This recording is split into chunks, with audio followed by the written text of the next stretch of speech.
Hi, welcome. Hey, it's great to have you along today, and I am joined on the On Par podcast by none other than Mr. Pete Eldon of MSP Sales World fame. So fantastic to have you along today, Pete. Thank you, Matt. Good to see you. On par podcast, say that three times fast. Yeah, probably won't. I think it was that much to begin with, so I'm not going to go for the three, Pete. Nice to see that we've got the jerseys, your team and my team here. At the time of recording, so we'll give people probably a timestamp. My team lost to Tottenham in the final this morning, and Podgorglu got a win, which is an Aussie, so that's kind of okay. But it kind of broke my heart this morning, but that's okay. Teams aren't meant to do well all the time. It's what happens afterwards. Yeah, how you pick yourself back up? Is that right? Is that where we're going? There's Yeah. some good references to go to market and sales and everything about that. It's not the wins; it's what you do after the losses. Yeah, absolutely right. And we've got the luxury of talking about some of that stuff today. So, obviously, my name's Greg Sharp. I'm from ZenContract, and today we're not talking about contracts at all. We're actually talking about sales and MSP sales and what it's like to be a founder-led salesperson, whether you're female or male or anything in between. And so, we're looking at founder-led sales and some of the things you can do to actually get started, right? We'll paint a picture. You've built an MSP, you've got two, three, four sale team members, and you're thinking about both organic growth and whether there's referral growth. We'll get to those things, but you're wanting to grow and you know that you need to do some sales activities. So today we're going to have a discussion from who is arguably one of APAC's experts with Pete around how you actually get started and then where you can what the next activities are from building a list, from prospecting to making the calls to having a script, like where are the actual things that get started. So that's what we're looking at get today, and potentially after that we'll have a look at where do you start to scale up from there, once you've got some foundations in place. So to start off with, Pete, why don't you tell us, I know a lot of the listeners will know who you are, but a little bit about your background and then what you're working on now would be great. Yeah, certainly.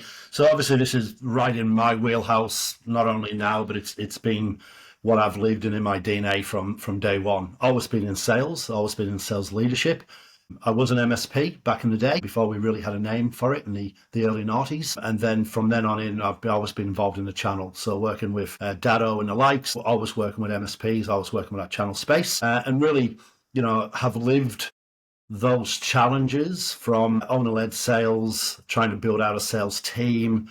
And now what I'm doing is I'm actually working with MSPs across APAC in helping them, probably more so in breaking out of owner-led sales and started moving to process sales and building sales teams, sales cultures, and hiring processes, all the like. So this is a good journey from where MSPs are now, predominantly in that entrepreneurial selling, that owner-led selling. Probably the first comment I'd make is a lot of them don't see themselves as selling and as salespeople, but MSPs are some of the best salespeople I've ever met. And a lot of my work is convincing them that yes, they are. It's not a dirty word. It's a good word. It's something that's honorable. It should be something we're doing. And then how we build that out, and it's that whole saying, yeah, you can't be what you can't be what you can't see. And so if you don't see yourself as a salesperson, as a sales leader, it's very hard to build a team around you if you're kind of pushing against what you see yourself being. Yeah, I think that's a really good place to start is to get your head away from because you're asking someone for some money for some services supplied, that doesn't make you the bad guy, I think, or girl. And so I think what you should be thinking about is you're actually doing someone a favor, and as a byproduct, this the money changes hands. If you get your head in that mindset, then as long as your services are not ridiculously priced, then you're actually adding value to the business relationship, right? And that's a good headspace to be in when you're going to talk to someone about providing them services. 100%, right? Like, so what is selling? It's solving problems. Yeah. So our customers have problems and we're trying to solve them for them. But, I tell everyone, the people I work with, if you stood outside your busy train station, right? So Flinders Station here in Melbourne, and you try to hand out $50 notes to people, 80% of people will walk past you. They won't take it, right? Because we're all in our mind, we're all very busy, we've all got stuff on. So even the most required solution that customers need, they'll still resist you. They'll still have other things in their lives, they'll still be busy. What our job is as salespeople and sales leaders is to bring this front of mind to help them along on that journey. So if you're selling something they don't need, you're not a salesperson, you're a conman. If you're selling something they need and you believe in your heart, then it's your job to help them in that journey to protect them, to make them more efficient, whatever it is. So let's break that down. So that really is in your initial engagement, then it is understanding their requirements, right? So what pain points do you have? What efficiencies are you looking to gain? What is your driving force for having that initial discussion? And I think that discovery is what the term is called. The discovery should be, what does the company need? And do they have the authority to make the decision about obtaining that? And, what happens if the company doesn't buy it? Those are always good questions to sort of start with at a high level, but just your initial interaction, Pete, would be, and I'm sure you're prescribing this to your MSPs, is, going through a discovery process, right? What do you need? When do you need it? How much of it do you need? That type of thing. Yeah, absolutely. So it's a lot of that active listening and asking good discovery questions. So, again, as salespeople, we're communicators, and a lot of our MSPs they're going to be a percentage on entrepreneurial, and then they're going to be a bigger chunk technical. So they have the ability to understand what it needs, but do we have the skills to articulate that to a customer? And so I think that's where a lot of people get frustrated is I know they need it. Right. Okay, good. Now what we've got to do is we've got to communicate that in a way that they do. So what's in it for them, right? How are we making them safer? Are we making them more efficient? Are we saving them money? What are we doing? So yes, that discovery piece, and that discovery piece has two benefits. So the first thing is you're asking them to talk about their business. Everyone loves to talk about themselves and their business. So that piece where we're discovering, we're connecting, right? We're talking about, so tell me about how your business works. If I buy something, what would happen? That's amazing. How many people have you got? How long have you been here? So you've got to, and this isn't a faking thing. You've generally got to be super interested in their business. And I believe that 99% of our partners are MSPs. Absolutely are. They're fully invested in their customers. And now what we're going to do is we've got to communicate that and show that passion. And then in our active listening, we have good discovery. And now what we're trying to do is we're trying to solve problems that they may or may not know they have. Right? So that's the piece is using our empathy, put ourselves in their shoes. How does this affect them? What's in it for them? And then showing them how that will help them. I think after a couple of sales interactions, retaining those discovery answers, i.e. finding out about their business, is it slow Wi-Fi? Do they want rationalization of their line of business applications? Do they think that they've got old and crappy computers that are supplying bad IT services to their team so they're inefficient? Those types of questions, right? And retaining those answers and then mapping them to the solutions that you have, right? That's a really important portion of the process, is to go, right, I'm active listening. I know I've got 8 services in my kit bag. Let's start mapping them together so that you are directly selling by overcoming their problems. And I'd add another point there as well. It's kind of like, going to a GP as opposed to going to a specialist, right? What we want to do is we want to look at not the immediate problem they're saying, but what is or not the symptoms, but what's the overall arching problem, right? What is the sickness? So, it could be something that, we're fixing 5 or 6 times in a row because we're not looking at what the overarching issue is. And, a good GP is asking about your mental health. He's asking about, how much you're drinking, all this stuff. Sorry, I'm popping all the stuff up from my last visit, you know what I mean? Mental health, how much I'm drinking. Okay, moving on. So, these are the questions we're asking, which is giving us an overarching view of the individual or the business, rather than what a specialist tends to do. And, they've got great skills, but they don't really have good bedside manner. Is you walk in, you've got a bad knee, I'm fixing a knee and moving on. And that's a poor engagement, right? You feel like you've just been rushed in and out. And it's not looking at, well, actually, my spine's out or my hip's out, and that's what's causing the knee issue. And then we're back to having the same problem.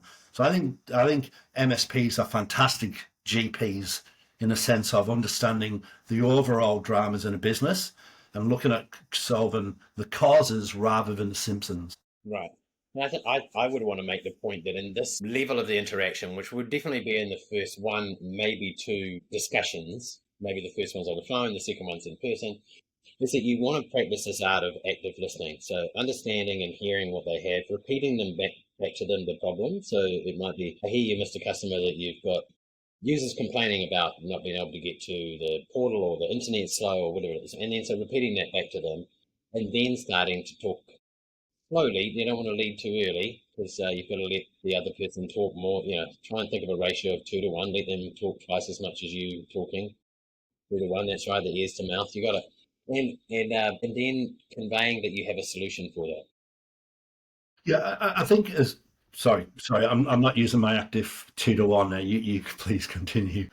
Well, that you have a solution for that, and that you have deployed it to a number of other customers, which has provided very good benefit. And then shut up and let them go for the second discovery question and the third and the fourth. And you're right, they love talking, so should let them talk. Yeah, I think as well, I think one of the challenges I see is if you are predominantly technical and you live in this space, we tend to get very technical in our responses. Whereas if you're talking to someone predominantly in a small to medium business, you probably wouldn't be dealing with a CFO or a principal or a GM. These organizations generally don't have specific IT people. And so that can be a bit of a risk, right? If we get into the reason for this is ones and zeros and the blue arc goes out and the propeller spins, the glaze over. So what I always say to my guys is, what's in it for them, right? So, well, we do this and we deal with this particular product and blah, blah, blah. So what that means to you is, and then always try and put it into a commercial light, right? Our MSPs are super commercial. These guys are running these businesses fantastically and have built it up really on their own. So they do have a commercial mindset. But when we get into selling, they tend to go very technical because of what they're comfortable with. So I always say is take a step back and look at it from a commercial aspect. How does this non-technical person understand what the benefits are about the solution that you're recommending? Yeah, and a good example would be you're going to upgrade your network fleet and your laptop fleet, which means you're going to result in less downtime, less failures, and you're going to have a lot happier workforce. But that's a good blend of non-technical stuff with business benefits. Yep. Not we're going to get hypervisor chips with 48 gig of RAM and getting lost in the zeros and ones. Yeah, that's really it. And I think a lot of people, probably the thing we haven't done a great job on as an industry is convincing people that IT is an enabler and not a burden, right? I think a lot of people see IT as a cost center. So, anyone who can show and show a journey for a customer that it's actually an enabler and it will actually, the intent should be whatever you spend on IT, you should see double or triple that back in efficiencies, whatever it is.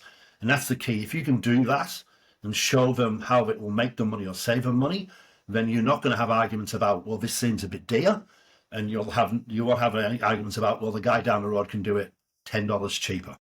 That's it. Yeah, it's a productivity multiplier, isn't it? I mean, that's probably the terminology that you want to use is around the fact that it is enabling productivity. So let's say you've got your tech stack in order, you've got some employees, you're about to go to market, Pete, and how do you get started? Like, if you were starting an MSP again, you had a team of 5 and you're like, I'm going to go and hit the streets and get us some more clients, what's the first thing you do? Yeah, so that's a really good question. That's right in the midst of what my life is right now, is trying to take MSPs on that journey, right? They're entrepreneurially selling. Generally, they might have one kind of junior rep who maybe was in support, now he's moved across and he's got a bit of intuition in him and he's kind of following the principle into what they're doing. But if we look at it, we don't really have any marketing, not organized marketing generally. We don't really have a whole heap of processes. We might not have a price book. We don't have commission structure, JDs, all these things. And we're certainly not doing a lot of outbound lead generation. So, the first answer is, unfortunately, there's no easy fixes, right? It is a journey. However, the journey is marked and is signposted and you can see results along the way. So generally what I say to MSPs is that, unfortunately, if you want to get out of owner-led sales, you've got to lean into it for a bit. Because this concept that you're going to find this unicorn who's, our age, wants to come in and run an MSP as a sales manager, but also do selling, and is going to have the same passion and oomph as the principal. They don't exist, right? They've moved on to vendors and the likes. So what I say is, what you got to do is, you got to hire young, you got to hire early, you've got to build them into your culture. I mean, you got to develop a culture. You got to build them into your values, your sales identity, your culture, and then that person over time, with the right processes and the right leadership, will turn into your sales leader over time. But for a while, you've got to lean in and be more invested in sales and see yourself as a sales leader and commit to it, and then train that replacement up for you over time. And then you backfill them with another junior, and you backfill that junior with another junior, and then over time, you've actually got this sales team that are bought into your values, your culture, follow it your way, and have been successful. Yeah, I would reiterate that because, the years on my face would be, I would have seen a number of MSP owners that think, I'm just going to hire a replacement for me, and expect them to build a process, prospect, close deals, manage the deals after they're closed, and run the business. And every single time, at least I would have seen at least 15 of them, they always fail, and they never non-acrimonious. They are always playing mushrooms that blow up. And they're very expensive, those guys as well, or girls. So the amount of, you would have seen this as well, the amount of MSPs who go, I can't afford to waste 150 grand or something on a salesperson. It's like, well, why? Like, you realistically, you're seeing results in 3 months, and then if you've set them up for success, so it should be an isolated amount. But also, the benefit of hiring young is the risk is lower. You're paying them a lower salary, and yes, you've got to invest in them, and yes, you've got to train these people up. But by doing that, your risk profile is significantly lowered. Yes, your payout takes a little bit longer, but it's a far better experience for everyone. And I think their remit is a lot smaller. So therefore, you're in the age and stage where you're actually quite a bit more capable of managing that junior resource. You're not actually in a state where you're really capable of managing that senior resource. In a way, you haven't built all the processes and procedures that need to move up to that stage, right? Look, sorry. Remit for the SDR or the sales development person, or the person that's appointment setting for you to go and close deals. They have a smaller remit, a smaller set of tasks that they have to do, and they're much more likely to be successful. And without being too cynical, those particularly, like those are more experienced, and we've all fell for it, right? We've all fell for the guy who goes, I've got a network, I've been selling enterprise for years, but I know all these people, and I can get you all these big business, and I can do this, right? And generally those, the leopard doesn't change its spots. If they've been doing enterprise, then their contacts are probably enterprise, and that's what they do. If this guy's or girl's been selling enterprise all their life, are they really going to pick up the phone and ring an accountant for you to try and get an appointment? And should they be? Should this person be doing that? So what happens is, those people are going to sell to someone, and they're either selling to your customers, and if they're not doing that, they're probably selling to you about how they're going to do and how they're going to get better. Whereas those juniors, what you're trying to hire is for EQ and IQ and energy, and they don't have those bad habits. So they're a far better choice. Yeah. Yeah, no, I totally agree. Totally agree. And then building the list or prospecting and getting started there, so you'd hire an SDR, you'd set them up with a call script and an ability to find a list. That's kind of, I think, was one of the most immediate things, is finding a list of a geography around you. Or would you start local? Would you start in your own city before you went outside? How would you get started with that stuff? So I'd probably take a step back, right? So all that is right, but it's about having a foundation. So, that first hire would be either like a junior salesperson. They don't need to have a lot of experience. They don't have to have come out of an MSP. If they worked at JV Hi-Fi. One of the things I always look for is someone who's done a chunk of time in hospitality. Right. Because hospitality breeds resilience, high pressure, you're doing lots of things. So if they've done a good chunk of hospitality work whilst they've been doing a commerce degree or whatever it is, you've got someone who doesn't mind hard work, is resilient, and can work in a multifaceted business. So you bring a junior in with a bit of sales experience, but doesn't have to be channel. And then what we're doing is we're getting them to support the principal. So, one of the risks with a principal, or one of the disadvantages, is we devalue ourselves if we're the first person who makes the call, if the first person who does discovery, it's the person who tries to close. So to the customer, they're like, well, they don't see you as a principal, they see you as a salesperson or as a cold caller. So by using that junior to be your entry point, so they're making cold calls, they're going to see initial calls, they allow to build the principal up as being that important person. So they do that initial piece and they go, all right, I would like to bring my principal in. He's local for in the industry, and then he'll talk to you on a C-level to C-level. And that elevates you in those conversations, and it makes you then the closer in that. So you use those juniors to find opportunity, to qualify the opportunity, and then bring the principal in as the closer, and then that adds credibility to who they are as well. So the first thing to do is to find the person, the junior, but then we've got to make sure we've got processes for them to follow. We know how we price things up. Then we get into our go-to-market piece. Do we know what our unique value proposition is? Do we have a unique value proposition?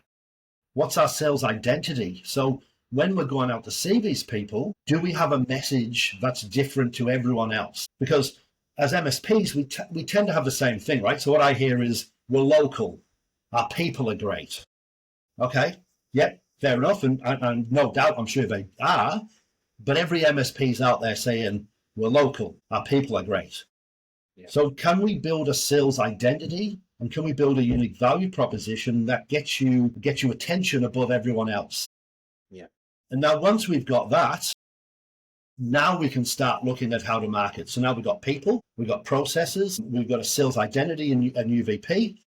Now we got to understand who is our customer. So who's our ideal customer profile? Now we know that, then we start to market to them, get value-based marketing or more direct outbound to then create those opportunities. And just for the listener, when you're trying to find out who is your ideal customer, take your top 3 favorite customers that you have, see whether they're in a particular industry or a particular size, and build a picture around those 3. 100%. Fastest way to do it, to find out who's my ideal customer, because you want to attract more of the ones that you like. You might as well go after them in the first place. And you might find that they are legal firms of size 50 to 30 employees, and you just love that relationship and they really value you. And then, okay, so that's your target customer, and you're going to go and build your call script around those types of things. You're going to go and look at all of the types of businesses that fit that profile within a 30-mile radius to start with, and then you might stretch it to 60-mile radius or kilometers or whatever you're using. So that style of thing, right? So, but then tools like would it be Apollo or something like that, where you could go and build a list? Yeah. For anyone listening, Apollo is if you've ever had a phone call from someone and you went, well, how do they get me? Well, they've probably got you out of Apollo.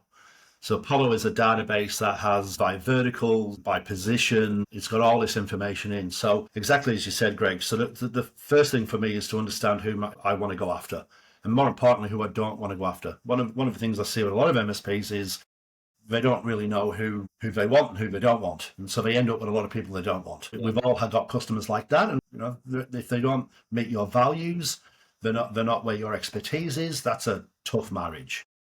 So understanding what your ideal customer profile is, your ICP, and then we blank out the ones we don't want. Now we're focused, right? We do very well in agricultural, we do very well in legal, and we have testimonials, we have evidence of that. So now what we do is we go to something like Apollo and we build a list. Give me a list of all the accountants under this size in my region, and now we've got all those details. And now we know who we're after and where they are. That's right. And then building a call script around who you are is definitely ChatGPT's your friend. I'm sure as you engage someone like Pete Eldon, then you're going to get a lot more structured around that. But if you want to get started with a list from Apollo and you're going to make some calls, and then you're going to have a junior person making those calls, getting started and seeing what works and iterating a bit. I'm a huge fan of getting started and then figuring some of the stuff out. Certainly putting some of those building blocks in place is a good idea. Yeah, understanding your main customer, building the list, being a junior to a call script is a way to go. Yeah, I think to that point there, a poor plan, a bad plan poorly executed is still better than no plan at all. So, yeah, I think a lot of us, what we do is we try to get perfect, right? We want we want the perfect list with the perfect guy and a perfect script, I'll take okay over perfect any day of the week. So anything where you just pick up the phone, it's Wolf of Wall Street, right? Pick up the phone and ring someone and have a conversation, you are exponentially better than sitting and trying to work out this perfect script. And just a tip on scripts, and just a couple of comments in here. If anyone wants these, I've got discovery questions which I'm happy to provide to your customers and your partners, Greg, and I've got some call scripts as well, which I'm happy to provide. If anyone would like them, please ping Greg and he will forward that on. But the scripts for me are super simple, right? So it's, hey, we're an MSP, we've been in this area forever. We work with some organizations similar to you, and you might name them because it's always good to have some foundations. Yeah. We've helped them, we protected them for a significant attack, or we've helped them increase productivity by X. I'd love to pop out and have a chat to you and tell you what we did there.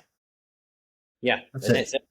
And it's an amazing way to start, and make a few of those calls. You're bound to get some nibbles, and then you start acting on the nibbles, right? And what is that, right? What you've done is you've recognised a peer, you've taught them that you specialise in that industry, and you've given them some, like, it's all about giving people something, and what we have is information. So I've got information about something that happened to them or to one of your peers, and I'd love to chat to you about what that was and how we protected them or how we saved them. And now I want to kind of give you this information. Fabulous. I think we've provided a lot of steps along the way, right from, moving from founder to having someone help you out to prospecting to where to get the lists from. If you would like to get those call scripts and discovery questions, then please email greg@zencontract.com, and I'm going to forward those on from Pete. Peter, do you want to talk a little bit about what you're doing with some of these MSPs? I understand that you may have a slot or two opening in the not too distant future, which would be